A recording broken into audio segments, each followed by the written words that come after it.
What happens in the brain the moment you fall asleep? It always starts the same way. A blink that lasts too long. A thought that forgets how to end. A softness curling around your mind. You don't fall asleep like falling off a cliff. You dissolve. Slide. Drift sideways through yourself. And somewhere between your last conscious breath and the first whisper of a dream, your brain begins its quiet, magnificent transformation. Not off, not gone, but rewired. Tonight, we'll go with it. Through the gates of forgetting, into the architecture of sleep, and into the secret choreography your brain performs every night while you surrender. Let's begin. The border between waking and sleep. You don't know the moment it happens. No one does. 1 second, you're here, blinking, thinking, reading this sentence in your mind's voice, and the next, you're not. Your thoughts stretch like warm honey. Slow, soft, sticky, strange. You reach for the end of a thought, but find a bird, or a song, or someone's face that isn't real. You are entering the hypnagogic state, a place between sleep and waking, a neurological no man's land, where reality begins to melt. Your brainwaves are changing. Right now, you're wide awake, running on beta waves, fast, logical, precise. But as sleep creeps closer, those waves slow down. Alpha waves take the stage, soft and rhythmic, like the sea at low tide. And then, theta arrives. The strange, dreamy pattern of semi-consciousness, where nothing makes sense, and yet you don't mind. Your brain starts to drift inward. Sensory input fades. The outer world begins to slide off your skin like a coat you don't remember putting on. You might feel like you're falling. You might see lights behind your eyelids. Spirals, flashes, faces. You might hear voices, distant and underwater. These are not hallucinations. They are the brain's last flickers of wakefulness, trying to organize the descent into sleep, trying to hold the thread of logic as the spool unravels. Sometimes your muscles twitch, a sudden jerk. Your body thinks you're falling. It panics. Your spine stiffens. Then it lets go. This is called a hypnic jerk. It's not random. It's your nervous system arguing with itself. Part of you is ready to sleep. Another part still thinks you're standing. And somewhere between the twitch, the fading light, the slow cascade of thought, you slip through. The line between here and there, between day and night, between self and silence, is crossed. But it isn't a door. It's a slope. And you're gliding now, slowly further in. The world doesn't disappear all at once. It's still there. But the volume's been turned down. The colors muted. The edges rounded. Your body has begun to fade. Your mind is starting to drift. And in the quiet, your brain begins to prepare for a deeper transformation. But that comes later. For now, you hover in the in-between. A twilight of biology and dreaming. Still here, but only barely. The thalamus shuts the world out. You think you've fallen asleep, but something else has fallen before you did. A gate.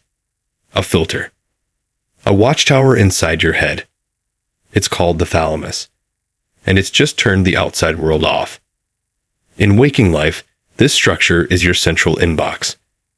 Every sound you hear, every flicker of light, every whisper of motion across your skin, it all stops here first. The thalamus decides what makes it to your awareness. But now, it's no longer taking messages. The inbox is closed. The lights are off. And yet, the world hasn't gone anywhere. Your ears still hear. Your skin still feels. The world is still shouting, humming, glowing, turning.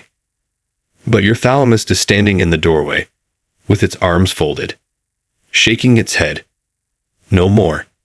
Not tonight. This is how your brain protects you. It draws the curtains. It mutes the chaos. It gives the fragile machinery of thought a place to rest. But it's more than silence. It's control. Because without this quieting, every little noise would keep you captive. A car alarm in the distance, the creak of a house settling, the hum of your own breath. Each would be a jolt, a spark, a leash pulling you back. But no, you don't react, because the thalamus has disengaged. And yet, like a lighthouse still faintly sweeping, it stays dimly aware. Not gone, just shifted.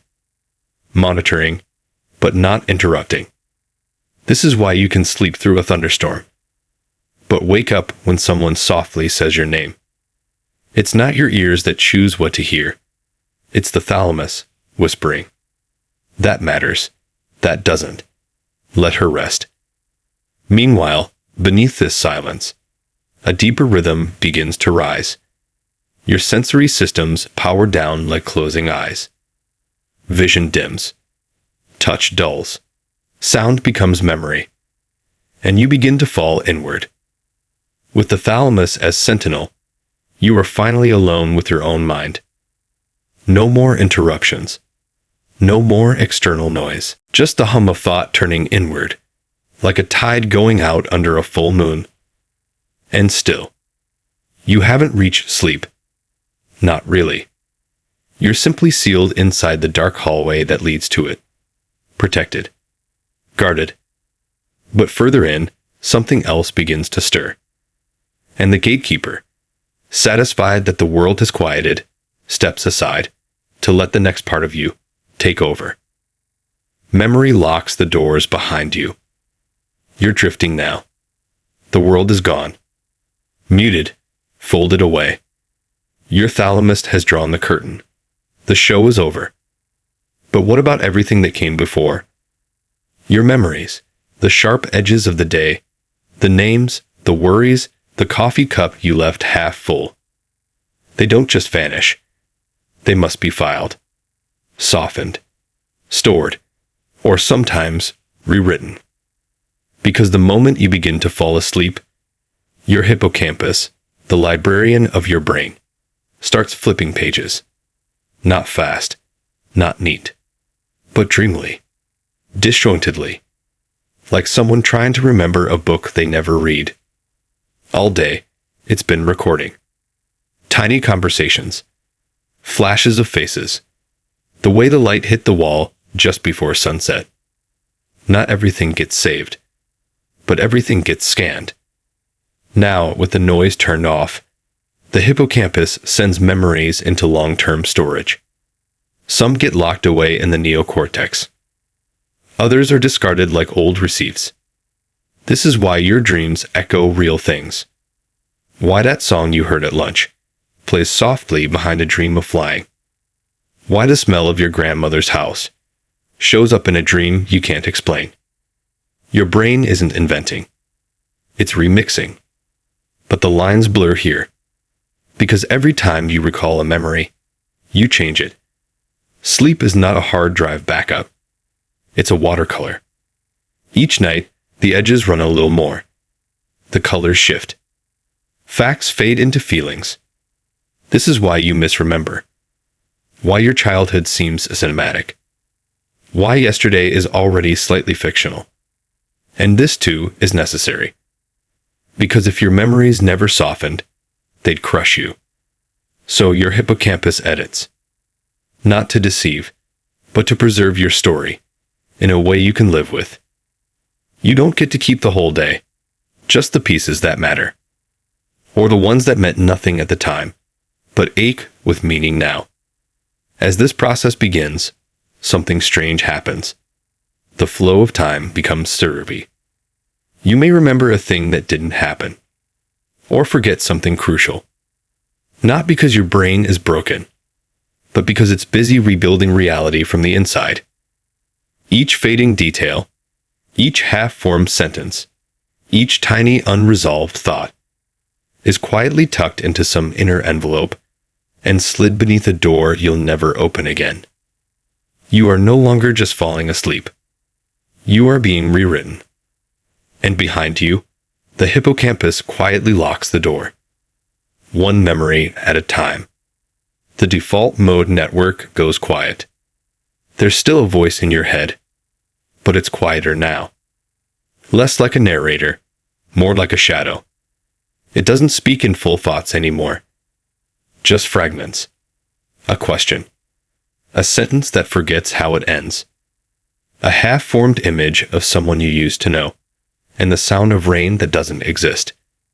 The voice is fading, because the default mode network, that constellation of brain regions that lights up when you're doing nothing at all, has begun to dim. In the day, it hums in the background. That's the voice you hear when you're brushing your teeth, driving in silence, looking out the window, thinking about what you'll say in that email, or what you should have said 5 years ago. It's the inner monologue, the endless loop of self, the soundtrack of you. And now, it's going quiet. Neuroscientists call it deactivation, but it feels more like exhalation. Like the part of you that watches yourself, judges, compares, remembers, plans, has finally decided to lie down. You're still conscious, in the way a candle is still a candle, just before it goes out.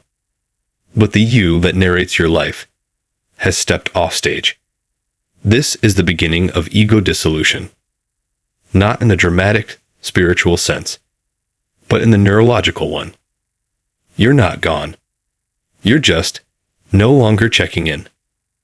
The part of your brain responsible for identity, for time, for the feeling of being a self moving through space, is unspooling. It happens gradually, like a coat being unbuttoned, thread by thread. This is why dreams don't start with I. They start with action, with places, with events. Not, I am walking through a forest, but simply, there is a forest, and you're already in it. The brain no longer needs a protagonist. It just needs motion. You aren't dreaming yet, but the scaffolding of story has already begun to assemble, and the you that insists on being the center of everything has kindly stepped aside, not because it has to, but because it trusts the rest of your mind to take it from here. And still, you haven't truly fallen asleep. You're just getting out of the way, so the real work can begin. Because deep inside, past the voice, past the story, past the name you answer to, the machinery of sleep is beginning to hum. And the next switch is about to flip. The sleep switch, VLPO, takes over. There's no click, no chime, no signal that sleep has begun. But somewhere deep in your brain, a decision is being made without your permission. A cluster of neurons, tiny, unremarkable cells in the ventrolateral preoptic nucleus, or VLPO, have just flipped the switch. This is the sleep switch, the biological surrender, a gentle coup d'etat, where wakefulness is dethroned. All day, your brain has been burning fuel, responding, reacting, moving your body through time like a puppet, caffeinated, stimulated, distracted. And now, those wake-promoting systems, the ones fed by norepinephrine, serotonin, histamine, they begin to shut down. Not gradually, but all at once. Sleep doesn't drift in like fog. It takes over like nightfall. Quick, silent, complete. The VLPO releases GABA, an inhibitory neurotransmitter that tells your neurons, quiet now. It's time. And your brain listens. Activity in the brainstem drops. The hypothalamus goes dim. The chatter of consciousness goes still. This system is ancient, older than language, older than dreams. It exists in all mammals, and even in reptiles, because rest is not optional. It is programmed. And what's strange, what no one tells you, is that you never decide to sleep. You can decide to close your eyes, Lie down. Turn off the lights. But sleep. Sleep decides when it will have you. It waits. Watches. Until the chemicals shift, until the noise settles, until the switch is ready. And when it dies, it takes you. This is why you can't force it. Why sleep doesn't come when begged. Because the VLPO doesn't respond to desperation. It responds to balance, to homeostasis. The longer you've been awake, the louder it whispers. And now, you're slipping under. But sleep is not the same as unconsciousness. It's not a blackout. It's not nothing. It is something else. A structured descent. A guided tour into the dark, where systems go offline in a specific order, and the lights flicker out room by room. The VLPO is leading you now, not with force, but with release. And as it pulls you inward, you begin to feel it.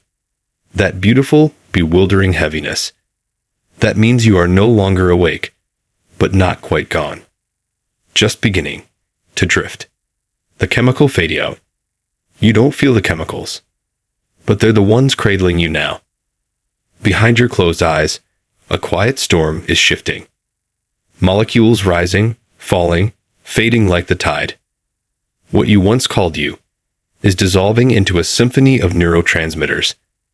And the conductor, gone. This isn't chaos. This is coordination. The chemical fade out. An elegant molecular handoff between alertness and surrender. It starts with adenosine, the slow building pressure of fatigue. A molecular hourglass that fills with every waking moment. It builds and builds. And now, it overflows. Adenosine doesn't ask. It insists.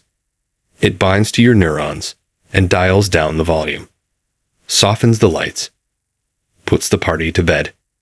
And then comes melatonin, trickling in like dusk.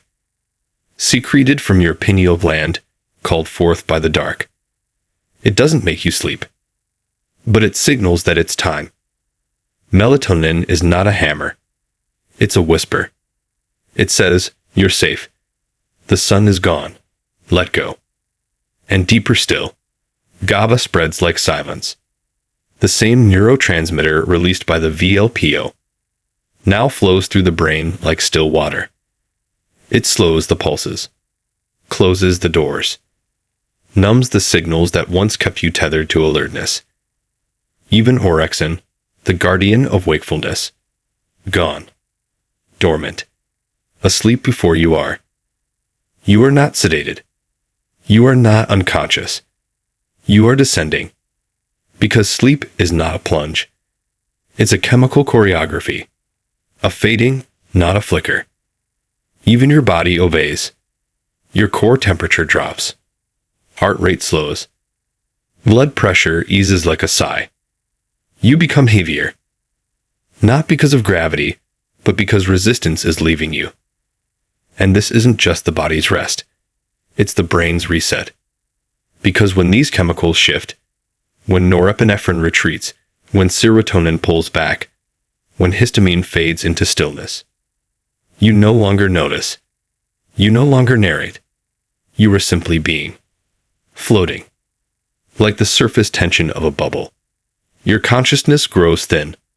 Translucent. Weightless. And soon, very soon, the dreams will begin. But not yet. First, the final flickers of the waking brain must go out. And when they do, you will not remember when it happened, only that it did. Stage 1. The descent begins. You've crossed the first border, but you're still near the edge. This is stage 1 sleep. Light as silk. Fragile as a candle flame in wind. If someone called your name right now, you might wake. You might even say, I wasn't sleeping. And you'd believe it. Because this is a trick of the mind. You're no longer awake, but you're not yet gone. You are suspended. Your brain is humming in theta waves. Slower, softer, stranger. Thoughts drift in sideways now. illogical, unanchored, like leaves blowing across a still lake. This is the realm of microdreams. They don't tell stories yet. They don't have plots. They're flashes. Faces without names. Rooms without walls. Moments without time. You might feel like you're floating. Or falling. Or walking through a hallway that folds in on itself. The thalamus, the gatekeeper, has closed the doors. But the senses still echo faintly, like voices from another room.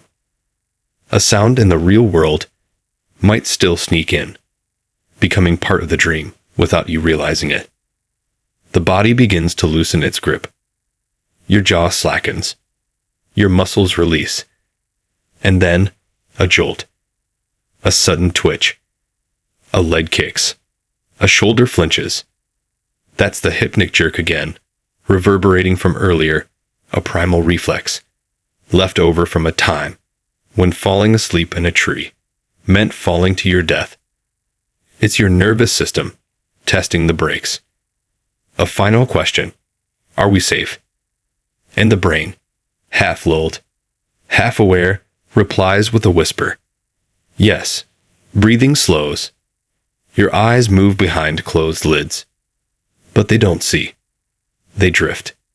And now, even the memory of wakefulness begins to dissolve. Stage 1 is not meant to last. It's a corridor. A brief vestibule between worlds. You won't stay here long. The deeper currents are pulling. The rhythms of your body are sensing to an ancient, silent lullaby. Stage 2 is waiting. And it's calling you now. Not loudly. Just enough. Just enough for you to follow. Stage 2, sleep spindles and shields. Now you're sinking. Not floating. Not drifting. Sinking. Down into Stage 2 sleep. Deeper than before, but still shy of the abyss. Your body is still. Your mind, quieter than it's been in hours. No more sudden jolts. No more half-thoughts. Just rhythm. And in your brain, something strange begins to bloom. Sleep spindles. Brief bursts of electrical activity. Flicker like sparks in the dark. They come in waves, twisting and spiraling through your thalamus and cortex. No one knows exactly why they happen. But we know this. They protect you. From the world. From the sounds outside your window. From the sudden tap of a branch or the creak of a house settling. Sleep spindles are your body's noise-canceling headphones. When they activate, your brain raises a shield. A momentary silence. A curtain drawn tighter. Even if a sound reaches your ears, your mind doesn't let it in. You've gone from sensing the world to sealing it out. And alongside the spindles, another mystery appears. K-complexes. Sharp, high-voltage brain waves, sudden and singular, like a flash bulb in a dark room. They don't wake you. They keep you asleep. They may even mark the moment. Your brain begins to process memories with deeper precision. Spindles and K-complexes. Flickers and flares. As if your brain is not resting, but reorganizing, sorting, sweeping, reinforcing the scaffolding of who you are. This stage, it isn't passive. It's maintenance. Your neurons are whispering to each other, exchanging signals, testing connections. Sleep isn't idleness. It's intelligence turned inward. And slowly, as your breathing evens out, and your muscles go completely still, you begin to slip out of awareness. Not into dreams. Not yet. But into something deeper. You're not watching anymore. You're not waiting. You are inside the mechanism now. A living machine, repairing itself. And below you, the descent continues. The next stage is darker. Heavier. More essential. You don't need to find it. It will find you. Stage 3. The brain's deep clean. You've slipped below the surface. Now, you are underwater. Not metaphorically. Neurologically. This is stage 3 sleep, also known as slow wave sleep, also known as deep sleep, also known as the place your consciousness cannot follow. Your brain waves now beat slow and wide. Delta waves, like ocean swells too massive to resist. 1. Pause. Another. These waves don't carry dreams. They carry repairs. This is when your body gets serious. Muscle tissue rebuilds. Cellular junk is cleared. Growth hormone flows through you like a silent architect, restoring what the day has worn down. But the real magic, the part that almost no one talks about, is what's happening between your ears. Because while your conscious mind is silent, your brain's cleaning crew has clocked in. The glymphatic system, a newly discovered pathway, not for thought, but for waste. Tiny channels between your brain cells swell open, flooded with cerebrospinal fluid. It flows in, bathes every crevice, washes over neurons like rain on cobblestones. It's flushing out metabolic debris, proteins, toxins, cellular leftovers, things with names like beta-amyloid and tau, particles that, if left behind too long, can tangle your mind and take your memories. This wash only happens now, not during the day, not during REM, only here, in the deep. It's as if the brain waits for you to disappear before it cleans the stage, and you are nowhere to be found. No dreams, no images, just black. You'll never remember this part, and that's how it's meant to be. Because this stage doesn't need your awareness. It needs your absence. Everything about stage 3 is about letting go. Of attention, of ego, of noise. Even your breathing is automatic. Your heartbeat, steady and slow. Your muscles, paralyzed by design. You are perfectly still. But your brain is moving mountains in silence. And when you emerge again, you will be cleaner, sharper, whole. But not yet. Because below this deep sleep, there is another layer, a place of contradiction, of madness, of stories that aren't quite yours. And it's coming. REM. The brain's theater of illusions. You are deeper now, but lighter. Still, but vivid. You've entered REM sleep. Rapid eye movement. The paradox of slumber, where the body is paralyzed, but the brain is burning like a storm of stars. Your eyes flicker under your lids, tracing movements through imagined landscapes. Not because you're awake, but because your brain has decided to invent a world. And not just any world. Your world. In REM, the brain doesn't just recall memories. It reassembles them, scrambles them, stitches together feelings, fears, faces, and flashes of thought into something it calls a dream. The prefrontal cortex, the seat of logic and judgment, steps back. The amygdala, your emotional siren, steps forward. Now you're guided by feeling, not reason. By symbols, not sentences. That house that floats. That hallway that never ends. That person who is also your mother, but not quite. These are not mistakes. These are messages, in a language you've forgotten how to read. Your brain is performing, staging a nightly theater for an audience that doesn't remember the script. This is the only time. Your consciousness becomes untethered, not shut off, but rerouted. And even though you're asleep, your brain looks awake. Scans show bursts of activity, like a light show in the cortex. The hippocampus sparks. Memories being replayed, rewound, remixed. The occipital lobe pulses, as though you're seeing with closed eyes. But your body, frozen, REM atonia locks your muscles, a safety measure, a wall between thought and action, so that when you run in your dream, you don't run in your bed, so that when you fall, you don't flinch, so that the theater stays in your mind and nowhere else. Scientists still don't fully know why we dream, only that we must. When REM is interrupted, memory suffers, mood cracks, imagination dims. It is in this stage that creativity is nourished, that trauma is replayed, like a film watched in solitude, frame by frame, until it becomes bearable. REM is not escape, it's exposure. And yet, you are safe, tucked in, locked down, floating through a storm of your own design. And when it ends, you will fall again, back through the layers, back into silence. Because this cycle, light, deep, dream, will repeat, over and over, until morning.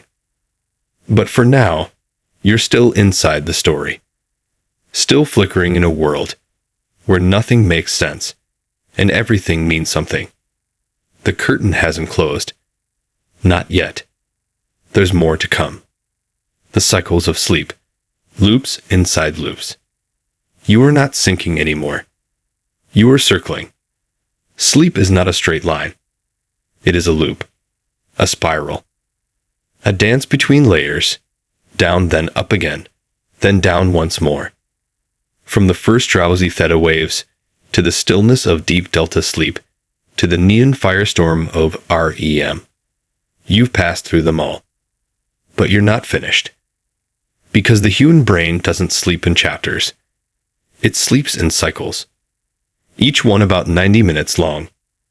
Each one spiraling through the same stages, in a slightly different way. Like a carousel you don't remember boarding. You ride through the phases, again and again. The first cycles of the night, they favor deep sleep, repair, immune defense, detox.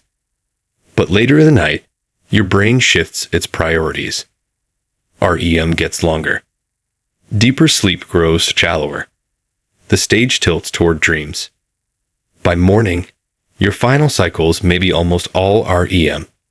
Story after story, drama after drama, compressed into minutes that feel like hours. This looping structure, it's not random. It's designed. Every pass through the cycle pulls you further from yesterday and closer to readiness for today. But you don't feel the transitions.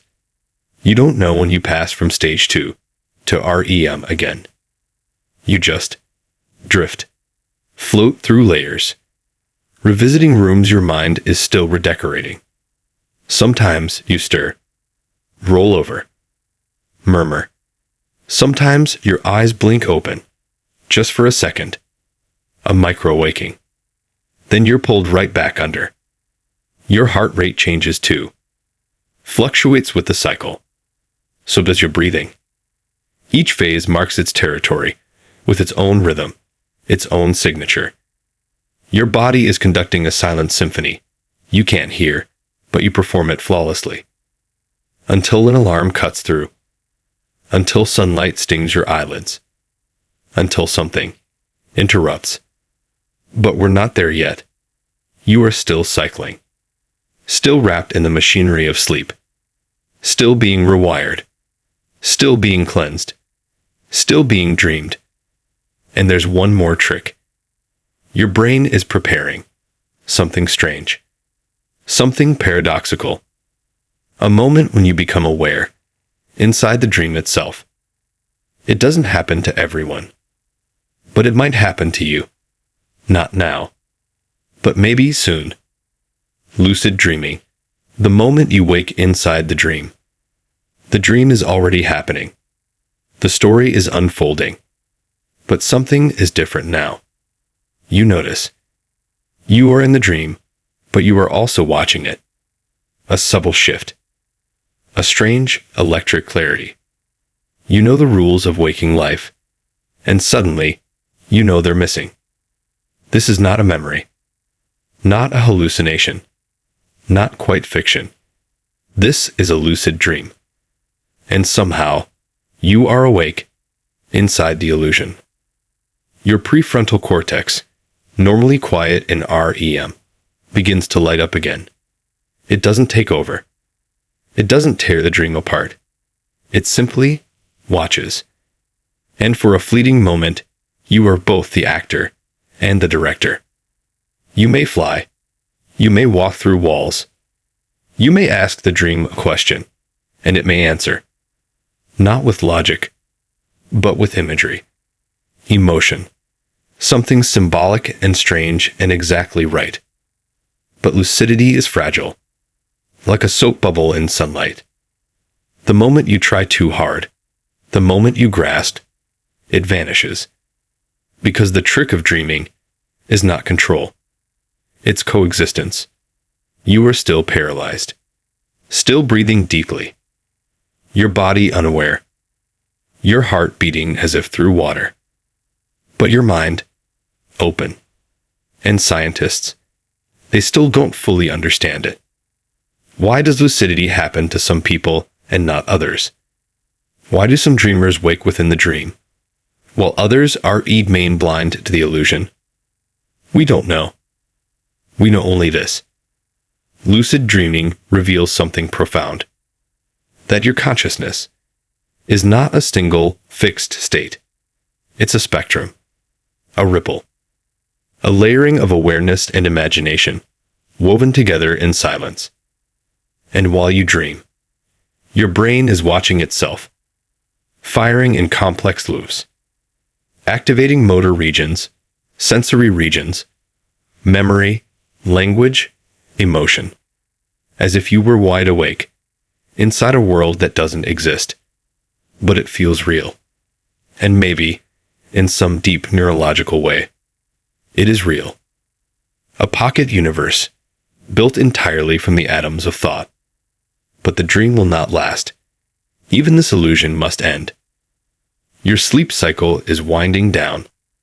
The sky behind your eyelids is beginning to brighten. Soon, you will wake. But not yet. There is still one final act, in the quiet theater of sleep. And it waits for you, on the edge of morning. Waking up, the brains return to the surface. Something stirs. Not loud. Not urgent. But enough. A shift in temperature. A glimmer behind your closed lids. A bird outside, repeating its call like a question. And your body listens. Inside, the brain begins its quiet ascent. The cycles grow lighter. REM fades. Delta waves retreat like the tide.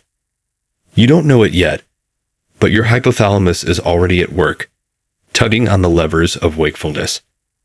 Cortisol rises gently, not in stress, but in readiness. Like sunrise in your bloodstream. The suprachiasmatic nucleus, your brain's internal clock, registers the dim light of dawn, even through your eyelids. It sends word, prepare. And now, your heart speeds up, just slightly. Your breath deepens. Your limbs grow restless. You might turn in your bed. Stretch. Murmur. But you're not fully here yet. There is a moment, a flicker, where dream and waking blur. You might still think you're there, in that other place, with its own physics, its own truths. And then, a blink. Your eyes open. Light pierces in. Time resumes. You don't remember the journey, but you feel it. Something in your bones is different. Lighter. More coherent. Clean. Your brain has rewired itself overnight. Memories consolidated. Emotions sorted. Tissues repaired. Toxins cleared. All while you weren't watching. You think you were doing nothing. But inside, you were rebuilding. Reshaping. Relearning how to be human again. And now, you emerge. Not fully. Not at once. Waking is a process. Not a switch. It may take minutes, or hours, or the whole morning. But something essential has occurred.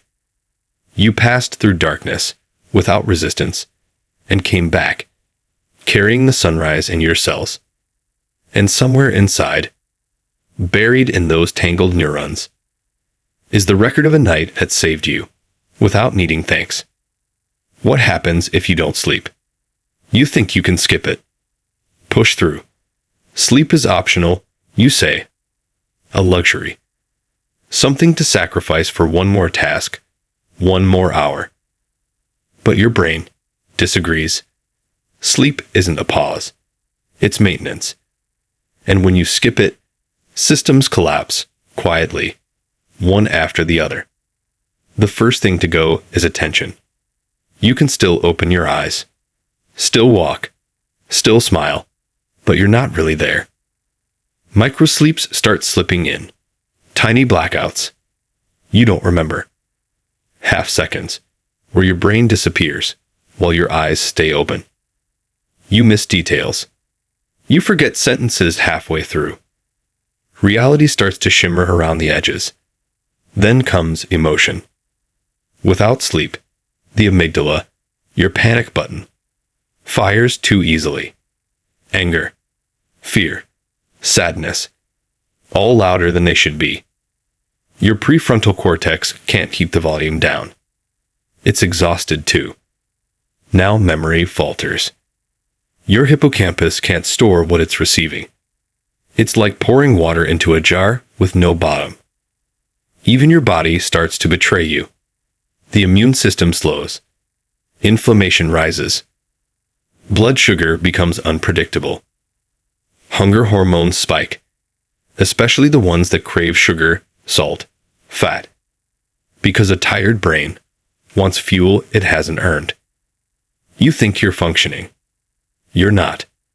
Studies have shown that after 20 hours awake, your reaction time mirrors that of someone legally drunk. Go 36 hours and hallucinations creep in. Go longer and the body fights back. It forces sleep. Even if you're standing, even if you're driving, even if you're begging it not to. Because sleep is not a suggestion. It is non-negotiable. Evolution doesn't keep things that waste energy. Yet every species we know, from birds to sharks to jellyfish, sleeps. There is no creature that outgrew the need. That should tell you something. That should tell you everything. So the next time you think sleep is weakness, remember, it is the strongest act of self-repair you'll ever perform. And when you finally close your eyes, your brain will welcome you, like a parent who stayed up all night, waiting for you to come home. The memory sculptor, how sleep shapes what you remember. You forget most of your dreams, but not everything. Some things stay. A face, a smell, a phrase spoken in your own voice that feels unfamiliar. And beyond the dream, something even more miraculous happens. Your waking memories are being sculpted in the dark. As you sleep, your brain replays the day. Not like a movie. More like a remix. Tiny sparks flicker between the hippocampus, your memory librarian, and the neocortex, where long-term stories live. It's a conversation. A negotiation. What stays? What fades? What matters? Your brain reactivates patterns of experience, as if rehearsing them. A scent from your morning walk. A sentence from a book. A touch. A fear. A name. If it's strong, if it's emotional, if it's connected, it has a chance to survive. Sleep doesn't just store memories. It strengthens them. It organizes them. It files them under meaning. And sometimes, it strips away the unnecessary. Because forgetting is not failure. It's function. You cannot carry every detail. You collapse under the weight. So your sleeping brain trims the excess. It carves clarity out of clutter. Like a sculptor, chipping away at raw stone until something solid remains. Scientists have watched this happen. With electrodes, with scans, with quiet awe. They've seen neurons light up at night, in the same sequence they fired during learning. As if the brain is saying, let's keep this. Let's reinforce this bridge. Let's make this part of who we are. But it's not perfect. Trauma, too, can lodge itself in sleep.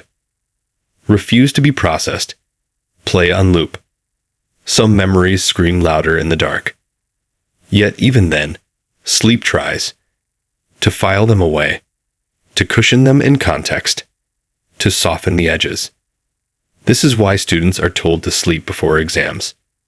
Why grieving people dream of the ones they lost.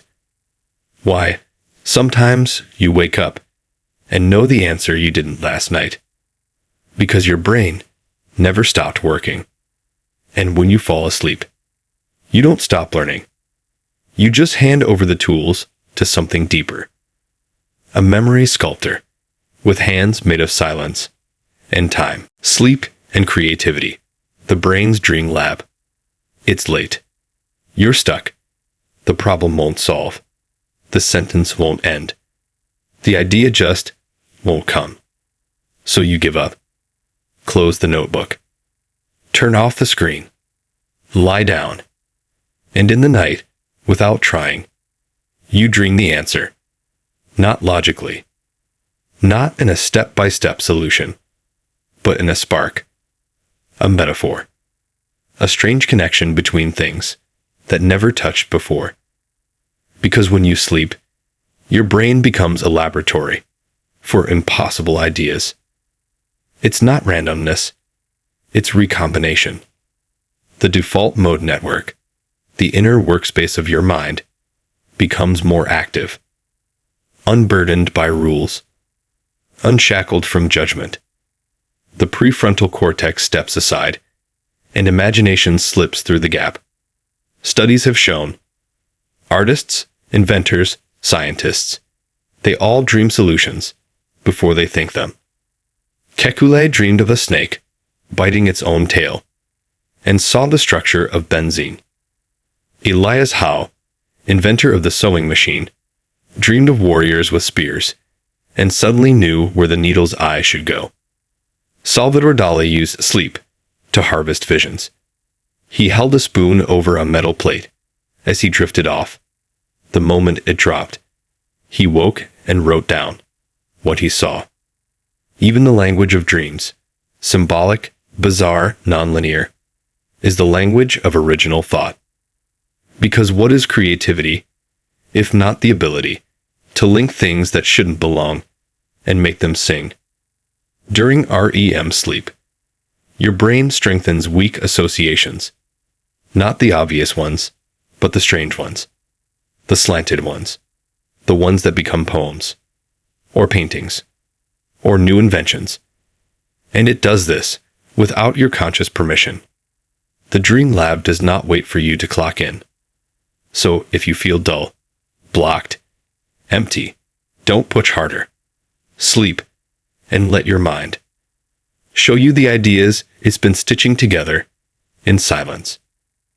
Because somewhere in your sleeping brain is a map you haven't read yet, a blueprint written in lightning, waiting for you to remember it before it fades. The glymphatic system, cleaning the brain in the dark. You think of sleep as rest, but beneath the stillness, your brain is scrubbing itself clean. Not metaphorically, not spiritually, but biologically. There is a system, one most people have never heard of, called the glymphatic system. It is your brain's sanitation crew, its janitors, its silent custodians, and they only come out when you're asleep. During the day, your neurons fire constantly, thinking, feeling, reacting. But they leave behind waste, metabolic residue, molecular trash. Proteins like beta-amyloid, linked to Alzheimer's, begin to build up in the spaces between cells. And here's the astonishing part. Your brain cannot drain waste the way your body does. There are no lymphatic vessels in the brain. Instead, at night, glial cells, the unsung support cells of your mind, open up channels. They allow cerebrospinal fluid to flow through your brain like a tide, washing between neurons, flushing away toxins. It's as if your brain shrinks slightly, making room for the flood. Studies in mice show that this clearance system is 10 times more active during sleep than while awake. Without sleep, those toxins stay. They accumulate. They impair memory, attention, emotion. This is not poetic language. This is chemistry. Plumbing. The glymphatic system doesn't ask for much. Just a quiet night. A few hours of uninterrupted dreaming. In return, it gives you a clean slate, a clearer mind, a brain less burdened by its own byproducts, and perhaps, over time, a little more protection against the long forgetting. So the next time you sleep, imagine this. While your body lies still, your brain is being rinsed by a gentle, invisible tide. A tide that carries away yesterday and leaves behind a sharper tomorrow. Sleep across the animal kingdom, nature's strangest sleepers. You do it in a bed, or a hammock, or a chair with your head tilted just so. But sleep is not only yours. Every creature on earth, in some form, drifts. Even those with no eyes, no pillow, no understanding of what a dream is. Sleep is ancient and astonishingly diverse. Dolphins sleep with half their brain awake, a state called unihemispheric slow-wave sleep. One side rests, the other watches for predators. They drift through the water, never fully unconscious, never fully gone. Birds can do the same, especially during migration. Thousands of miles flown on microsleeps. Moments of rest, sliced between flaps. Elephants sleep just 2 hours a night. Giraffes, even less. Standing, vulnerable. Resting in bursts so short, you'd miss it if you blinked. And then there's the fruit fly. No brain like ours, no language. But it still enters cycles that mirror REM and non-REM patterns. It becomes less responsive. It forms memories better after rest. It yawns in its own way. Even jellyfish, with no brain at all, show signs of a sleep-like state. Their pulsing slows. Their response is dull. When deprived, they rebound, just like you do, after a long night lost. What does that mean? That sleep predates thought, predates dreams, predates consciousness as we know it. Sleep is not a human invention. It is a biological imperative, a rule written in the oldest ink. Across the animal kingdom, sleep adapts to survival, but it never disappears. The swifts in the sky, the octopus in its den, color shifting as it slumbers, the bear in winter, lowering its heartbeat like a whispered secret. They all sleep, some while floating, some while hanging upside down, some for days, some for seconds. But they do it, because sleep isn't just for the mind, it's for life. And when you lie down tonight, you join a silent, global ritual, shared by creatures in forests, oceans, skies. All of you surrendering to the same mystery. The evolution of sleep. Why did nature keep it? Sleep is dangerous. Let that sink in. For hours at a time, you are still, vulnerable, unaware of your surroundings, unable to run, to fight, to eat, to mate, to flee. And yet, every animal that survives long enough to reproduce does it anyway. Why? Because somewhere along the branching limbs of the evolutionary tree, sleep earned its keep. It costs so much, but it must give more. Scientists don't fully agree on how sleep began, or even why it evolved in the first place. But one thing is clear, it never went away. From the first creatures with a cluster of neurons, to the minds that could write sonnets, sleep has persisted. Theories bloom like dreams themselves. Energy conservation.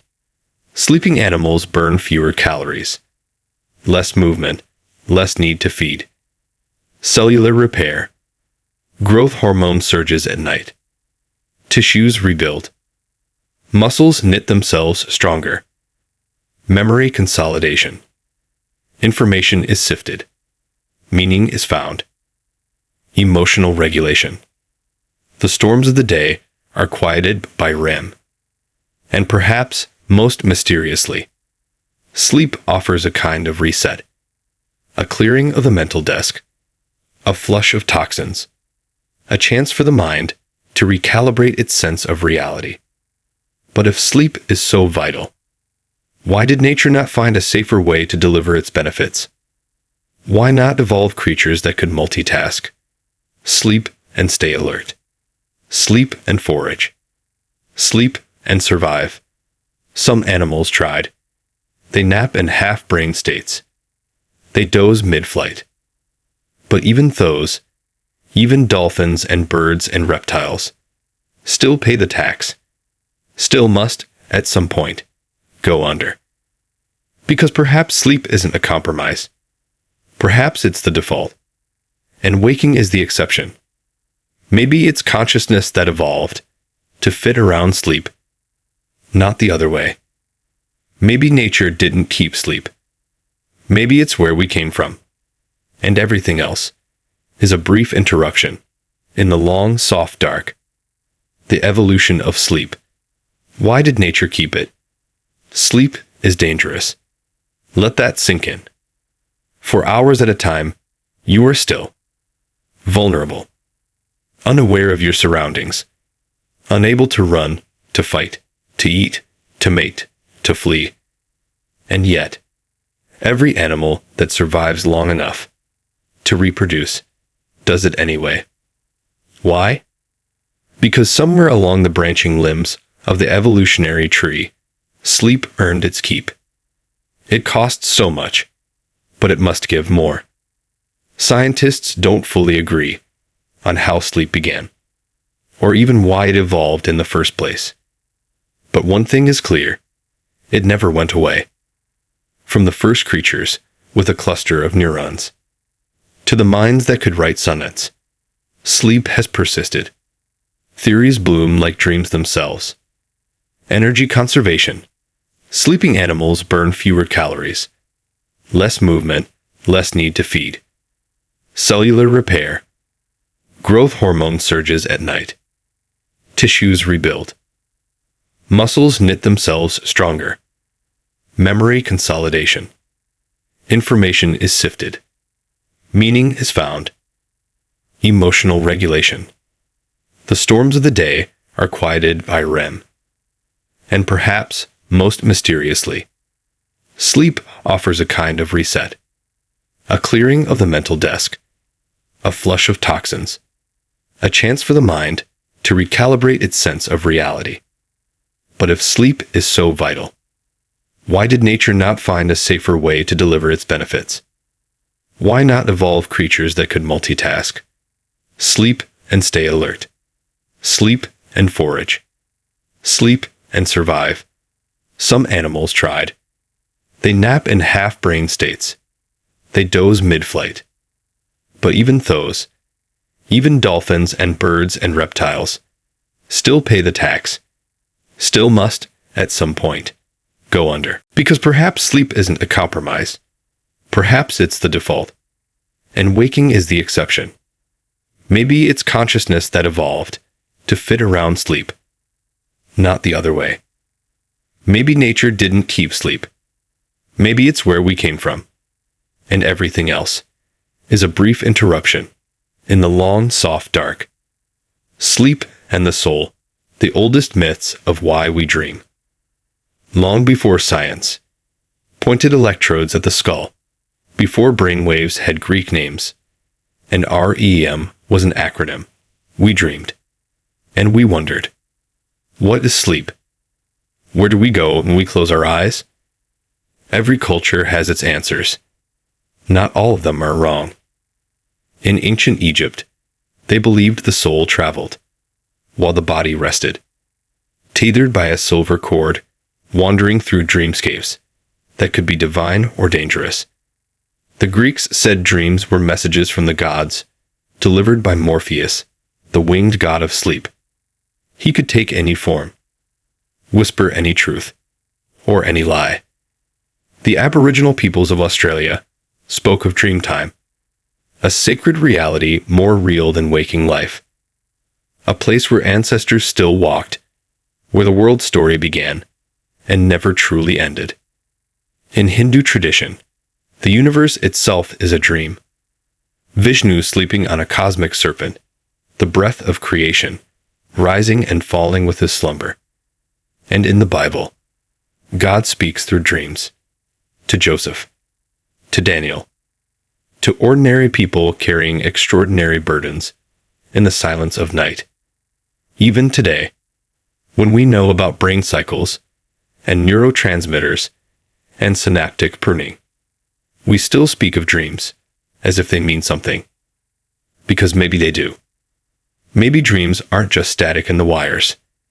Maybe they are rehearsals, warnings, prayers, reflections of the self we don't have time to see when awake. Your brain is a cathedral of electricity, and dreams are the stained glass windows it lights from within. No one fully knows why we dream, but we do. And somewhere between neurons firing and meanings forming, the mystery remains intact. You don't just fall asleep. You pass through a gate that no science has fully mapped. And when you wake, you bring back fragments, some strange, some sacred, some speaking a truth you didn't know you were ready to hear. So tonight, as you drift, remember that sleep is not empty. It's a return, not to forgetting, but to something older than knowing.